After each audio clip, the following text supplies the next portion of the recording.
Saya bila ambil alih saja hadapi masalah, yang pertama beras lah. Oh, dalam parlimen tu mana beras tempatan? Mana beras tempatan? Itu sebenarnya isu beras ini berlaku bukan orang nak sangat beras tempatan, orang nak beras murah. Dia berlaku bila sebelum pilihan raya kerajaan India stop kurangkan ekspor beras putih.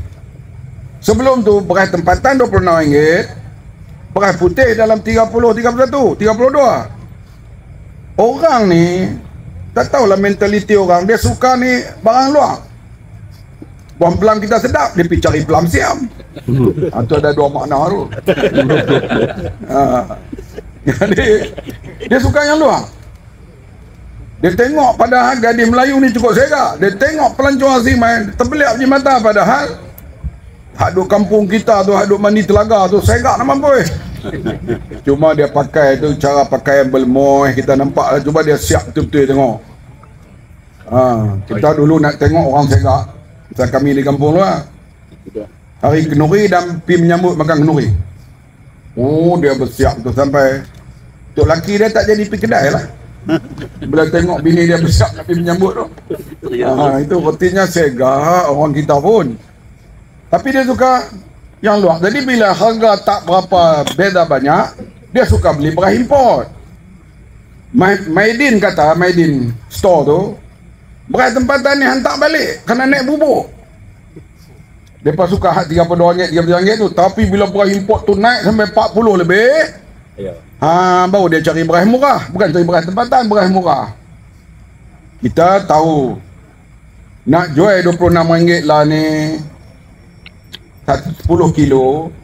Kita bukan hanya pada petani, pengedar, pengilang, kita kena bincang semua. Ngilang kita tak boleh jual dah RM26 kerana upah dia tu harga 2008. Pengilang dia, lepas tu dengan harga elektrik, dengan kos boroh dan pekerja, kena jual lebih pada tu. Kalau nak jual RM26 juga, bincang dengan Perdana Menteri. Perdana Menteri kita ni pula, dan semua tuan-tuan nak tahu, nak naikkan harga ni cukup payah. Ayam tu nak hapus subsidi tu, saya ulang dengan tim berapa kali tu. Boleh lah tu Sri, kita dah bincang lah dengan pengeluar telur dengan ni, boleh dah ni hapus subsidi ni. Dia kata, Mat, nanti naik harga ni teruk kita kena ni. Dia kata, kali ni dah. Lama-lama dia pun setuju. Bila dia setuju, kita umum lah. Tengok-tengok harga ayam stabil sampai kelar. Telur pun begitu. Telur tu kita kata boleh buat keling ayam. Dia kata, no, tak boleh. Telur kita ni murah, nak import Thailand punya telur lebih mahal. Singapura memang tak ada telur. Jadi dia kata tak apa, kita bincang supaya bagi orang panggil soft landing. Kita tarik sikit subsidi. Bulan ni sampai pada bulan Mei, kita dah kumpang, kita subsidi biji kepada 5 duit.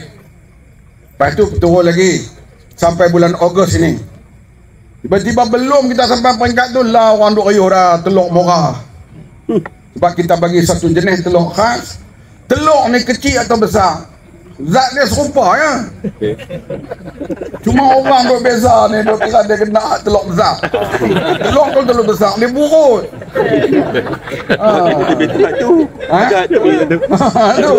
Jadi telur kecil lah ni agak murah dan semua duk tulis dalam ni, duk pujilah Mamat lah ni.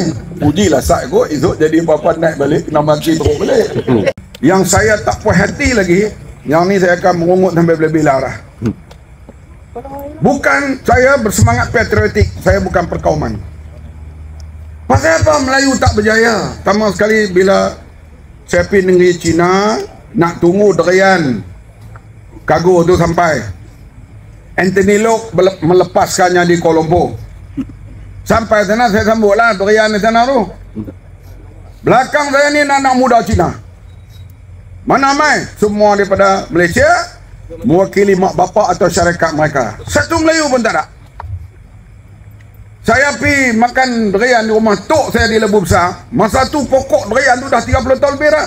Saya pula ni, pokok durian tu pun dah mati dah. Saya pun dah tunggu ikut umur pokok durian tu. Tak lama lah. Tapi kenapa tak lahirkan jutawan-jutawan durian di kalangan orang Melayu.